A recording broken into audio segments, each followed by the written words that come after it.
چین نے روس کو فوجی سازو سامان فراہم کرنے سے متعلق یوکرین کی رپورٹس مسترد کر دی ہیں۔ چینی وزارت خارجہ کے ترجمان ماوننگ نے کہا کہ یوکرین میں جاری تنازع میں کسی بھی فریق کو کبھی مہلک ہتھیار فراہم نہیں کیے۔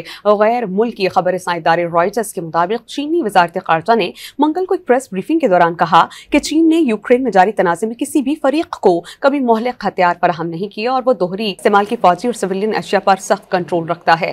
چینی وزارت خارجہ کے ترجمان ماوننگ نے کہا کہ یوکرینی فریق اس بات سے بخوبی واقف ہیں کہ چین بے بنیاد الزامات اور سیاسی چالوں کی سختی سے مخالفت کرتا ہے۔ یوکرین کے انٹیلیجنس چیف نے گزشتہ روز یہ دعویٰ کیا تھا کہ چین روس کی 20 فوجی فیکٹریز کو مشین ٹولز، بارود اور دیگر اہم مصنوعات فراہم کر رہا ہے، اور یہ الزامات ایسے وقت میں سامنے آئے ہیں جب روس اور یوکرین ترکی میں مذاکرات کے بعد قیدیوں کے تبادلے کر رہے ہیں۔ چند روز قبل قیدیوں کے تبادلے میں دونوں ممالک نے ایک دوسرے کے 390 فوجی اور شہریوں کا تبادلہ کیا۔